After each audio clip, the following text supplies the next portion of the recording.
Right now, a top candidate in the race for D.C.'s next mayor's race is facing campaign violations this morning. How Janice Lewis George's team is responding along with reaction from her opponents. The U.S. appearing to close in on a deal to end the war in Iran. More on where negotiations stand this morning. And get ready to rumble. The Octagon set for the UFC Summer Showdown tonight at the White House. What you can expect if you're heading there or if you're going to watch. All right, good morning. Welcome to the 8 a.m. hour of Fox 5 Morning. I'm Maureen Ume. I'm Tom Fitzgerald. Great to have you along here on Fox 5 and on our streaming network of Fox locally. Okay, taking you live outside right now for a look on this Sunday.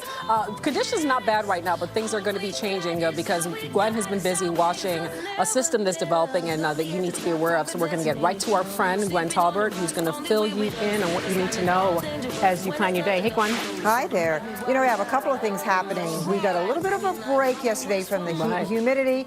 It's coming back in. That humidity, that unwanted house gas, landing today. Temperatures going into the 90s also, guys. But we're going to be dealing with a cold front that's coming through into this hot, humid air mass that's going to get set up. And that's going to create a lot of instability for that frontal system. So we're looking at some storms. And some of those storms have the potential today to be severe. So hot, humid storms in my forecast. Right now, though, things are pretty calm. We've got some clouds, 76 degrees. Winds are light coming in from the south right now at about 7 miles an hour. So this is the time to get out and do whatever you need to do, I would say.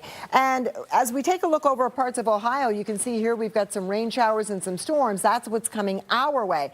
That cold front, as I said, is going to move its way through, and we are going to see storms fire up ahead of it and along that front.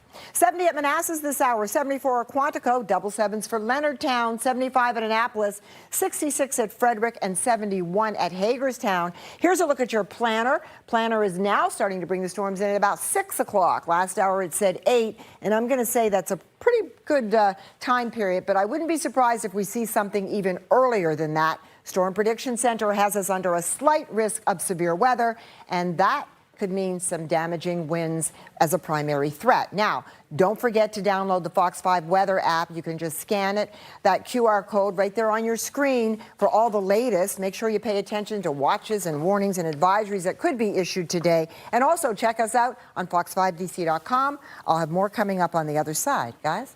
Gwen, thank you. We begin with a developing story out of the district. A death investigation is now underway after a body was found in the Anacostia River. D.C. Fire and EMS made that discovery along M Street in Southeast yesterday morning. This was just before 9 o'clock. They say the victim was pronounced dead on the scene. No word yet, though, on that victim's identity or how they got in the water. Meanwhile, 2 people are hurt after a double shooting in St. Mary's County. Deputies responded to the Spark Pack Apartments on Hilton Drive in Lexington Park last night, following reports of multiple gunshots. Now, first responders discovered 2 victims with gunshot wounds when they arrived. Both people were flown to the hospital. There is no word this morning on the severity of their conditions or a suspect at large. Well, another major story we're following this morning, D.C.'s Democratic mayoral candidate Janice Lewis George getting fined just days before voters head to the polls. This could be a big political June surprise in this campaign. The latest scrutiny on Lewis George coming from the D.C. Office of Campaign Finance. Now, the agency has fined her campaign treasurer and her Fair Elections Committee for quote, multiple alleged campaign finance violations this morning. Fox 5's Regina Ureta has details. And this comes just days after D.C. voters are expected to head to the polls, and now mayoral candidate Janice Lewis George is facing major campaign finance penalties. Now, so far, it seems like Lewis George is the front runner, and that's according to a recent Washington Post Schar School poll.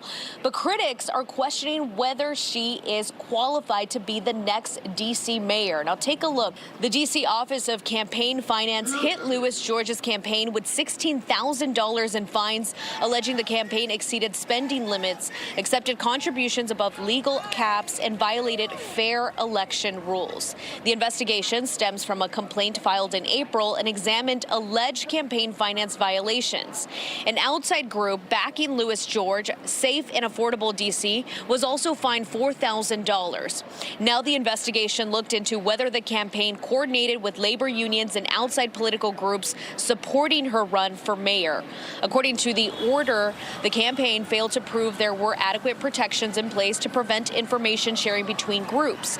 But Louis George's campaign is firing back, calling the order a politically motivated attack issued just days before the election, counter-arguing that the findings are filled with errors and vows to appeal the decision to the D.C. Board of Elections. Now, in a recent statement, Louis George responded saying, in part, quote, OCF's order is riddled with factual errors and violates procedural requirements that govern its investigations and other enforcement actions. The campaign will appeal the decision to the D.C. Board of Elections so that this targeted attack is not allowed to stand. And now that order, I did read it. It says that she has at least 10 days to pay those fines. But as mentioned, Louis George is expected to file an appeal, which means there could be a reconsideration in the next couple of days. Back to you. Fox 5's Regina Ureta reporting this morning. Now, the mayoral candidate Kenya McDuffie, who is also in this race, is also responding to Louis George's campaign violations. He spoke with Fox 5 about the scandal last night, and this is what he had to say. Unfortunately, with this matter, they have been an abuse of the public's funds and abuse of the public's trust. And so this is the fine is one of the largest that the Office of Campaign Finance has ever issued. It's for multiple violations. And so this is more than just a simple slap on the wrist. It is a serious breach of the public trust and a gross misuse of taxpayer-supported campaign funds. This is about what's just and what the public record says. This is about what voters get to know before they decide who the next mayor of the District of Columbia will be. And so this is about the information that they have in order to make an informed decision. Well, Louis George's campaign said that she was unavailable to join us last night, but we have extended an invitation for today. If you'd like to read Louis George's full statement on that fine, you can find it on our website, fox5dc.com. Hey, I want to remind everybody that early voting centers close tonight in D.C. If you want to cast your vote early on your primary ballot, primary election day is this Tuesday, June 16th. All right, turning gears now, we're turning to the war in Iran. A possible peace deal could happen today. A mediator from Pakistan says the two sides have agreed on a framework for an agreement, adding that both countries are expected to sign it electronically. President Trump says he is ready to sign, and he says that the Strait of Hormuz will immediately open. But according to Iran's foreign minister, the possibility of an agreement taking place could still be days away. These negotiations, which will lead to the end of the war, proceed in two stages. The first stage is a memorandum of understanding signed between Iran and the United States. After that, negotiations for the second stage begin. Under the proposed memorandum of understanding, the Strait of Hormuz would reopen and the U.S. naval blockade on Iranian ports would end.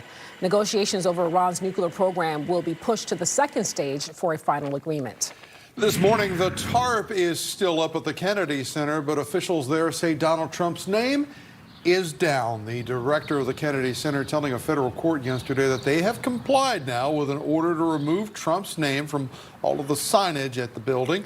This morning, the Kennedy Center leadership, though, appears to be continuing this legal fight, appealing the court decision, saying that President Trump's name could go back up on the building later if they win their case.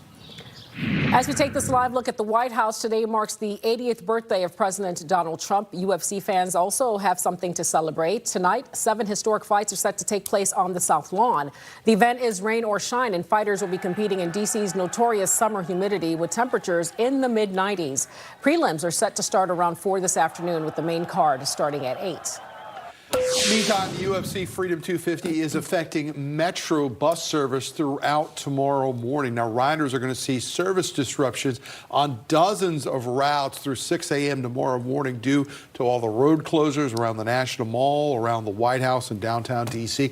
Metro's put up a special web page with detour maps for all of the affected routes. You can also check our website at fox5dc.com. And due to the UFC fight tonight, Metro Rail is going to remain open past midnight, but only certain stations. Federal Triangle, Metro Center, McPherson Square, Farragut West, Archives, Farragut North, and Smithsonian are all going to stay open late. All other stations will be exit only.